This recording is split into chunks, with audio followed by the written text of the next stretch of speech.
ಸುಮಾರು 50 ವರ್ಷಗಳ ಇತಿಹಾಸವುಳ್ಳಂಥ ನಮ್ಮ ಸಂಘ ಇನ್ನೇನೋ 27-28ರಲ್ಲಿ ತನ್ನ ಸುವರ್ಣ ಮಹೋತ್ಸವವನ್ನು ಆಚರಿಸಲಿಕ್ಕೆ ತಯಾರಿ ಮಾಡ್ತಾ ಇದೆ. ಈ ಸಂದರ್ಭದಲ್ಲಿ ಕಳೆದ 5 ದಶಕಗಳಲ್ಲಿ ನಮ್ಮ ಸಂಘ ಊರ ಪರವೂರ ದಾನಿಗಳು ಮತ್ತು ಸರ್ಕಾರದ ಅನುದಾನದಿಂದ ಒಂದು ಸುಸಜ್ಜಿತವಾದಂಥ ಸಭಾಂಗಣವನ್ನು ಕೊಂಬೆಟ್ಟು ಪುತ್ತೂರಿನಲ್ಲಿ ನಿರ್ಮಿಸಿಕೊಂಡು ಅದರಲ್ಲಿ ವಿವಿಧ ಕಾರ್ಯಕ್ರಮವನ್ನು ಹಮ್ಮಿಕೊಂಡು ಬರ್ತಾ ಇದ್ದೇವೆ. ಇದರಲ್ಲಿ ಮುಖ್ಯವಾಗಿ ನಿಮ್ಮ ಗಮನಕ್ಕೆ ತರುವಂಥದ್ದು ಏನು ಅಂತಂದರೆ, ಸ್ವಜಾತಿ ಬಾಂಧವರಿಗೆ ನಮ್ಮ ಈ ಸಭಾಭವನವನ್ನು ಇತರರಿಗಿಂತ 20% ರಿಯಾಯಿತಿ ದರದಲ್ಲಿ ಶುಭ ಕಾರ್ಯಗಳಿಗೆ ನೀಡುವಂಥದ್ದು. ಜೊತೆಗೆ ಪ್ರತಿ ವರ್ಷದಲ್ಲಿ ಕೂಡ ನಮ್ಮ ಪ್ರತಿಭಾನ್ವಿತ ಸ್ವಜಾತಿ ವಿದ್ಯಾರ್ಥಿಗಳಿಗೆ ವಾರ್ಷಿಕ ಪ್ರತಿಭಾ ಪುರಸ್ಕಾರ ನೀಡಿ ವಿದ್ಯಾರ್ಜನೆಗೆ ಅವರಿಗೆ ಪ್ರೋತ್ಸಾಹ ನೀಡುವಂಥದ್ದು.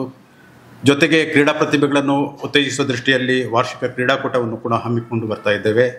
ಜೊತೆಗೆ ಧಾರ್ಮಿಕ ಕಾರ್ಯಕ್ರಮವಾಗಿ ಸತ್ಯನಾರಾಯಣ ಪೂಜಾ, ಶ್ರೀ ಮಹಾಮಾಯಮ್ಮನವರ ಗೋಂದೋಳು ಪೂಜೆ, ಭೈರವ ಆರಾಧನೆ ಇತ್ಯಾದಿ ಧಾರ್ಮಿಕ ಕಾರ್ಯಗಳನ್ನು ಕೂಡ ಸರ್ವರ ಯೋಗಕ್ಷೇಮಗಳಿಗಾಗಿ ಹಮ್ಮಿಕೊಳ್ಳುತ್ತಾ ಇದ್ದೇವೆ. ಅದರ ಜೊತೆಗೆ ನಾವೊಂದು ವಿಶೇಷವಾದಂಥ ಒಂದು ವಿದ್ಯಾನಿಧಿಯನ್ನು ಸ್ಥಾಪಿಸಿಕೊಂಡಿದ್ದೇವೆ.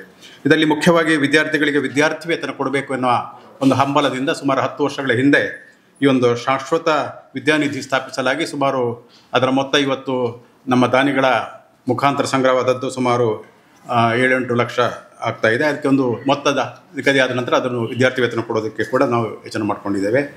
ಜೊತೆಗೆ ಪ್ರಾಕೃತಿಕ ವಿಕೋಪ ಅಥವಾ ಇನ್ನಿತರ ಅನಾರೋಗ್ಯ ಪೀಡಿತ ಸಂದರ್ಭದಲ್ಲಿ ನಮ್ಮ ಸ್ವಜಾತಿ ಬಾಂಧವರಿಗೆ ಸಾಧ್ಯವಾದಷ್ಟು ನಗದು ರೂಪದ ಪರಿಹಾರ ನೀಡ್ತಾ ಇದ್ದೇವೆ.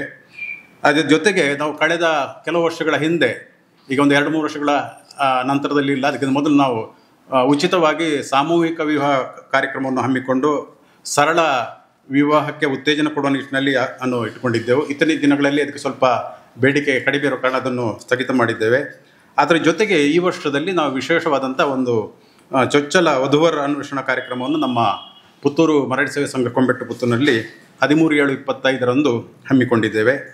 ಇದರ ಮುಖ್ಯ ಉದ್ದೇಶಗಳು ಏನು ಅಂತಂದರೆ, ನಮ್ಮ ಮರಾಠಿ ಸಮುದಾಯದ ಅರ್ಹ ಮತ್ತು ಆಸಕ್ತ ಯುವಕ ಯುವತಿಯರಿಗಾಗಿ ಕಂಕಣ ಭಾಗ್ಯ ಕೂಡಿ ಬರೋದಕ್ಕೆ ಒಂದು ವೇದಿಕೆ ಕಲ್ಪಿಸುವಂಥದ್ದು. ಜೊತೆಗೆ ವಿವಾಹ ಸಂಬಂಧ ಕೂಡಿ ಬರುವುದಕ್ಕೆ ವಿವಾಹ ಯೋಗ್ಯ ಯುವಕ ಯುವತಿಯರು ಮತ್ತು ಅವರ ಹೆತ್ತವರು ಮತ್ತು ಪೋಷಕರು ಮಧ್ಯವರ್ತಿಗಳ ಮೊರೆ ಹೋಗಿ ಅನಗತ್ಯ ಖರ್ಚು ವೆಚ್ಚ, ತಕರಾರು ಇತ್ಯಾದಿಗಳನ್ನು ಹೆಚ್ಚು ಮಾಡುವಂಥದ್ದು ಇರ್ತದೆ. ಅದನ್ನು ತಪ್ಪಿಸುವ ದೃಷ್ಟಿಯಲ್ಲಿ ಕೂಡ ಇದೊಂದು ಅವಕಾಶವನ್ನು ಕಲ್ಪಿಸಿಕೊಡ್ಬೇಕು ಅಂತ ಮಾಡ್ಕೊಂಡಿದ್ದೇವೆ. ಜೊತೆಗೆ ಸರ್ವೇಸಾಮಾನ್ಯವಾಗಿ ಇವತ್ತಿನ ದಿನಗಳಲ್ಲಿ ಹೇಗೆ ಅಂತಂದರೆ, ವಿದ್ಯಾರ್ಜನೆ ನಂತರದಲ್ಲಿ ಯುವಕ ಯುವತಿಯರು ನಗರ ಪಟ್ಟಣಕ್ಕೆ ಸೇರಿಕೊಳ್ತಾರೆ. ಅಲ್ಲಿ ತಮ್ಮ ಈ ಮದುವೆ ವಿಚಾರದಲ್ಲಿ ಸಕಾಲದಲ್ಲಿ ಯೋಚನೆ ಮಾಡೋದಿಲ್ಲ, ಹೆತ್ತವರಿಗೆ ಪುರುಷೋತ್ತಿ ಇರೋದಿಲ್ಲ. ಸೊ ಇದ ಕಾರಣದಿಂದ ಒಂದು ಎಲ್ಲರಿಗೂ ಕೂಡ ಒಂದು ಹೆತ್ತವರು ಮತ್ತು ಅರ್ಹ ಯೋಗ್ಯತೆ ಉಳ್ಳಂಥ ಯುವಕ ಯುವತಿಯರಿಗೆ ಒಂದು ವೇದಿಕೆಯನ್ನು ಕಲ್ಪಿಸಿಕೊಟ್ಟು ಪರಸ್ಪರ ವಿಚಾರ ವಿನಿಮಯದೊಂದಿಗೆ ಕಂಕಣ ಭಾಗ್ಯವನ್ನು ಹೊಂದುವುದಕ್ಕೆ ಒಂದು ಅವಕಾಶ ಕಲ್ಪಿಸಿಕೊಡುವಂಥದ್ದು ಇದರ ಮುಖ್ಯವಾದಂಥ ಒಂದು ಉದ್ದೇಶ. ಜೊತೆಗೆ ನಿಮಗೆಲ್ಲ ಗೊತ್ತಿದೆ, ಇವತ್ತು ವಧು ಅಥವಾ ವಿವಾಹಕ್ಕೆ ಸಂಬಂಧಪಟ್ಟಾಗಿ ಕನಿಷ್ಠ 21 ವರ್ಷ ಯುವಕರಿಗೆ ಮತ್ತು 18 ವರ್ಷ ಮೇಲ್ಪಟ್ಟು ಯುವತಿಯರಿಗೆ ಅವಕಾಶ ಇರುವಂಥದ್ದು.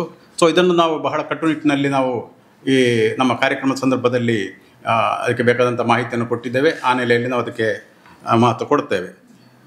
ಸೊ ಈ ಕಾರಣದಿಂದ ಜೊತೆಗೆ ನಮ್ಮ ಈ ಒಂದು ಸಮಾವೇಶ ಸಂದರ್ಭದಲ್ಲಿ ಯುವಕ ಯುವತಿಯರಿಗೆ, ಅರ್ಹ ಮತ್ತು ಆಸಕ್ತ ಯುವಕ ಯುವತಿಯರಿಗೆ ಅಲ್ಲಿ ಭಾಗವಹಿಸುವತ್ತಿಗೆ ಅವರ ಜೊತೆಯಲ್ಲಿ ಹಿರಿಯರು ಕೂಡ ಒಂದು 3 ಜನರಿಗೆ ಅವಕಾಶ ಕೊಡ್ತಾ ಇದ್ದೇವೆ. ಯಾಕಂತಂದರೆ ಹಿರಿಯರ ಸಮ್ಮುಖದಲ್ಲೇ ಈ ಕಂಕಣ ಭಾಗ್ಯ ಕೂಡ ಬರುವ ನೆಲೆ ನಿರ್ಧಾರ ಆಗಬೇಕು ಅಂತೇಳಿ.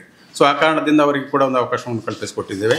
ಮತ್ತು ನಮ್ಮ ಈ ಕಾರ್ಯಕ್ರಮದಲ್ಲಿ ಮುಖ್ಯವಾಗಿ 13ನೇ ತಾರೀಕಿಗೆ ನಡೆಯುವಂಥ ಕಾರ್ಯಕ್ರಮದಲ್ಲಿ ನಮ್ಮ ನಿವೃತ್ತ ಜಿಲ್ಲಾ ಪಂಚಾಯತ್ ಕಾರ್ಯನಿರ್ವಹಣಾಧಿಕಾರಿ ಜೊತೆಗೆ ಅವರು ಮಾಜಿ ಅಧ್ಯಕ್ಷರು ಕೂಡ ನಮ್ಮ ಸಂಘದ್ದು, ಮತ್ತು ನಮ್ಮ ವಧುವರ ಅನ್ವೇಷಣಾ ಕಾರ್ಯಕ್ರಮದ ಸಮಾವೇಶದ ಸಂಚಾಲಕರಂತ ಶ್ರೀ ಸುಂದರ್ ನಾಯ್ಕ ಬಪ್ಪಳಿಗೆ ಅವರು ದೀಪ ಪ್ರಜ್ವಲನೆ ಮಾಡಿ ಕಾರ್ಯಕ್ರಮವನ್ನು ಚಾಲನೆ ಕೊಡಲಿಕ್ಕಿದ್ದಾರೆ. ಜೊತೆಗೆ ಅತಿಥಿಗಳಾಗಿ ನಮಗೆ ಸಂತ ಫಿಲೋಮಿನಾ ಕಾಲೇಜಿನ ಸಸ್ಯಶಾಸ್ತ್ರ ವಿಭಾಗದ ಸಹಾಯಕ ಪ್ರಾಧ್ಯಾಪಕರಾದಂಥ ಶ್ರೀಮತಿ ಶಶಿಪ್ರಭಾ ಎಚ್ ಅವರು ಭಾಗವಹಿಸಲಿಕ್ಕಿದ್ದಾರೆ. ಜೊತೆಗೆ ನಾವು ನಮ್ಮ ದಕ್ಷಿಣ ಕನ್ನಡ ಜಿಲ್ಲೆಯ ಎಲ್ಲ ತಾಲೂಕು ಘಟಕಗಳಿಂದ ಮತ್ತು ಮಂಗಳೂರಿನ ನಮ್ಮ ದಕ್ಷಿಣ ಕನ್ನಡ ಜಿಲ್ಲಾ ಮರಾಠಿ ಸಮಾಜ ಸಂಘ ಇದೆ, ಅಲ್ಲಿಯ ಪದಾಧಿಕಾರಿಗಳನ್ನು ಕೂಡ ನಾವು ಬರಮಾಡಿಕೊಳ್ತಾ ಇದ್ದೇವೆ. ಅದರಲ್ಲಿ ಮುಖ್ಯವಾಗಿ ದಕ್ಷಿಣ ಕನ್ನಡ ಜಿಲ್ಲಾ ಮರಾಠಿ ಸೇವಾ ಸಂಘದ ಕಾರ್ಯದರ್ಶಿ ಶ್ರೀ ಮಹಾಲಿಂಗನಾಯಕ್ ಹೆಚ್ ಅವರನ್ನು ಕೂಡ ಅತಿಥಿಗಳಾಗಿ ಕೇಳಿಕೊಂಡಿದ್ದೇವೆ. ಜೊತೆಗೆ ಬೆಳ್ತಂಗಡಿಯ ಮರಾಠಿ ಸೇವಾ ಸಂಘದ ಅಧ್ಯಕ್ಷರು ಮತ್ತು ವಕೀಲರಾದಂಥ ಸತೀಶ್ ನಾಯ್ಕರು ಕೂಡ ಬರಲಿಕ್ಕಿದ್ದಾರೆ. ಜೊತೆಗೆ ಸುಳ್ಯದ ಮರಾಠಿ ಸೇವಾ ಸಂಘದ ಅಧ್ಯಕ್ಷ ನಿವೃತ್ತ ಶಿಕ್ಷಕರು ಅವರು ಶ್ರೀ ಬಾಲಕೃಷ್ಣ ನಾಯ್ಕ ಅವರು ಕೂಡ ಆಗಮಿಸಲಿದ್ದಾರೆ. ಜೊತೆಗೆ ಬಂಟ್ವಾಳ ತಾಲೂಕಿನ ಮರಾಠಿ ಸೇವಾ ಸಂಘದ ಅಧ್ಯಕ್ಷ ಶ್ರೀ ನಾರಾಯಣ ನಾಯ್ಕ ಇವರು ಕೂಡ ನಮ್ಮ ಜೊತೆ ಇದ್ದಾರೆ. ಹೌದು, ಅದಕ್ಕೆ ನಾವು ಏನು ಮಾಡ್ತೇವೆ ಅಂದರೆ ನಮ್ಮದಲ್ಲಿ ನಮ್ಮ ಸಂಘದ ಉದ್ದೇಶ ಏನು ಅಂತಂದರೆ ಅವರಿಗೆ ಕೇವಲ ಒಂದು ಸಂಪರ್ಕ ಸೇತುವಾಗಿ ನಾವು ಅಲ್ಲಿ ವ್ಯವಸ್ಥೆ ಮಾಡಿಕೊಡೋದು. ದೇರ್ ಆಫ್ಟರ್ ಅವರಿಗೆ ಸಂಬಂಧಪಟ್ಟ ಹಾಗೆ ವಿಚಾರ ವಿನಿಮಯ ಮಾಡೋದಕ್ಕೆ ಸಂಬಂಧಪಟ್ಟ ಹಾಗೆ ಎಲ್ಲ ಮಾಹಿತಿಯನ್ನು ಒಳಗೊಂಡಂಥ ಒಂದು ಫಾರ್ಮೆಟನ್ನು ನಾವು ಈಗಾಗಲೇ ಆಸಕ್ತರಿಗೆ ಕಳಿಸ್ಕೊಟ್ಟಿದ್ದೇವೆ. ಅದರಲ್ಲೆಲ್ಲ ಮಾಹಿತಿ ಬರ್ತದೆ, ಜಾತಕ ಉಂಟಾ ಮತ್ತು ಬೇರೆ ಬೇರೆ ವಿಚಾರಕ್ಕೆ ಸಂಬಂಧಪಟ್ಟ ವಿಚಾರಗಳನ್ನು ಅದರಲ್ಲಿ ಮೆನ್ಷನ್ ಮಾಡಲಿಕ್ಕೆ ಉಂಟು. ಅಲ್ಲಿ ಈ ಪರಸ್ಪರ ಅವರು ಸೇರಿಕೊಂಡಾಗ ಹಿರಿಯರ ಜೊತೆ ಕೂತಾಗ ಜಾತಕ ಬೇಕಾದವರಿಗೆ ಜಾತಕ ಈ ರೀತಿಯ ವಸ್ತುಗಳು ಅಲ್ಲಿ ಕಲ್ಪಿಸಿಕೊಡೋದನ್ನು ಮಾಡ್ತೇವೆ. ಸೊ ನಮ್ಮ ಹೌದು ಬೇಡಿಕೆದ್ದೆ ಅದು ಈಗ ನಾವು ಕಳೆದ ವರ್ಷದಲ್ಲಿ ಬೆಳ್ತಂಗಡಿಯಲ್ಲಿ ಮಾಡಿದರು, ಹಿಂದೆ ಮಂಗಳೂರಿನಲ್ಲಿ ಮಾಡಿದರು, ಮತ್ತು ನಮ್ಮ ವ್ಯಾಪ್ತಿಯೊಳಗೆ ಕೂಡ ಹಾಗೆಯೇ ಕೆಲವರಿಗೆಲ್ಲ ಏನೋ ಈ ಮಾಧ್ಯಮದೊಂದಿಗೆ ಅಥವಾ ಮೀಡಿಯೇಟರ್ ಮುಖಾಂತರವಾಗಿ ಹೋಗಿ ಸ್ವಲ್ಪ ತಕರಾರು ಸಮಸ್ಯೆಗಳು ಬಂದ ಸಂದರ್ಭದಲ್ಲಿ ಮತ್ತು ನಮ್ಮದು ಅದರಲ್ಲಿ ಒಂದು ಇದೆ, ಈಗಾಗಲೇ ಮ್ಯಾರೇಜ್ ಸಂಬಂಧಪಟ್ಟಾಗೆ ಒಂದು ವೇದಿಕೆ ಮಾಡ್ಕೊಂಡಿದ್ದೀವಿ ನಾವು. ಇನ್ನು ಮುಂದಕ್ಕೆ ನಾವು ಇದನ್ನು ಏನು ಮಾಡ್ತೇವೆ ಅಂತಂದರೆ ಈ ಸಮಾವೇಶದ ನಂತರದಲ್ಲಿ ಒಂದು ಮ್ಯಾರೇಜ್ ಬ್ಯೂರೋ ಅಂತೇಳಿ ನಮ್ಮ ಸಂಘದ ಅಡಿಯಲ್ಲಿ ಮಾಡ್ತೇವೆ. ಅದರಲ್ಲಿ ನಿರಂತರವಾಗಿ ಇವತ್ತು ಏನು ನೋಂದಾಯಿಸ್ಕೊಂಡಿದ್ದಾರೆ ಅವರಿಗೆ ಕಂಕಣ ಭಾಗ್ಯ ಕೂಡಿ ಬಂದರೆ ಮದುವೆ ಆಗ್ತದೆ, ಇಲ್ಲದವರಿಗೆ ಇದನ್ನು ಒಂದು ಬ್ಯೂರೋ ಮಾಡಿಕೊಂಡು ಒಂದು ಆಲ್ಬಮ್ ಇಟ್ಟುಕೊಂಡು ಅದನ್ನು ಬೇಕಾದಂಥ ಮಾಹಿತಿಯನ್ನು ಅವರಿಗೆ ನಿರಂತರವಾಗಿ ನಾವು ಕೊಡೋದಕ್ಕೆ ವ್ಯವಸ್ಥೆ ಮಾಡ್ತಾ ಇದ್ದೇವೆ. ಆದ ಕಾರಣ ಕೇವಲ ಇದು ಒಂದು ದಿವಸಕ್ಕೆ ನಡೆಯುವಂಥ ಸಮಾವೇಶ ಆದರೂ ಕೂಡ ಅದರ ಕಂಟಿನ್ಯೂಷನ್ನು ಮುಂದಕ್ಕೆ ನಡೀತಾ ಇರ್ತದೆ. ಮತ್ತು ಸಾಮಾನ್ಯವಾಗಿ ಈ ಗ್ರಾಮೀಣ ಪ್ರದೇಶದ ಮಕ್ಕಳಿಗೆ, ಅದರಲ್ಲಿ ಹೆಣ್ಣು ಮಕ್ಕಳಿಗೆ ಕೆಲವು ಸಂದರ್ಭದಲ್ಲಿ ಮುಕ್ತವಾಗಿ ಹೇಳ್ಕೊಳ್ಳಿಕ್ಕೆ ಆಗೋದಿಲ್ಲ, ಅಂಥವರಿಗೆ ಇದೊಂದು ವೇದಿಕೆಯಾಗಿ ನಾವು ಕಲ್ಪಿಸಿಕೊಡೋದನ್ನು ಮಾಡ್ತಾ ಇದ್ದೇವೆ. ಮತ್ತು ಈಗ ಬ್ಯಾಂಗ್ಳೂರು ಅಥವಾ ಇನ್ನೊಂದು ನಗರ ಪಟ್ಟಣಗಳಲ್ಲಿ ಹೋದಂಥವರು ಕೂಡ ಹಾಗೆಯೇ ಅಲ್ಲಿಯೇ ಮುಳುಗಿರುತ್ತಾರೆ ಅವರ ಉದ್ಯೋಗದ ನೆಲೆಯಲ್ಲಿ. ಅವರಿಗೆ ಈ ರೀತಿಯಲ್ಲಿ ಇದೆ ಅಂತ ಹೇಳೋದಕ್ಕೆ ಒಂದ್ಸರಿ ಗಮನ ಕೊಡಲಿಕ್ಕೆ ಬರ್ತದೆ. ಅದಕ್ಕೊಂದು ವಿಶೇಷವಾದಂಥ ಕಾರ್ಯಕ್ರಮವನ್ನು ಹಮ್ಮಿಕೊಂಡಿದ್ದೇವೆ. ಗ್ರಾಮೀಣ ಮಟ್ಟದಲ್ಲಿ ನಮ್ಮ ಪ್ರಯತ್ನ ಏನು ಅಂತಂದರೆ ಅದು ಸಾಮಾಜಿಕ ವ್ಯವಸ್ಥೆಯೊಳಗೆ ಆಗಿ ಹೋಗಿದೆ. ಆದಷ್ಟು ನಮ್ಮ ನೆಲೆಯಲ್ಲಿ ಏನು ಪ್ರಯತ್ನ ಮಾಡೋದಂದರೆ ಯೋಗ್ಯ ಇರುವಂಥ ಮಕ್ಕಳಿಗೆ, ಯುವತಿಯರಿಗೆ ಒಂದು ಸಕಾಲದಲ್ಲಿ ಮದುವೆಗೆ ಕಂಕಣ ಬಗ್ಗೆ ಕೂಡಿ ಬರಬೇಕು.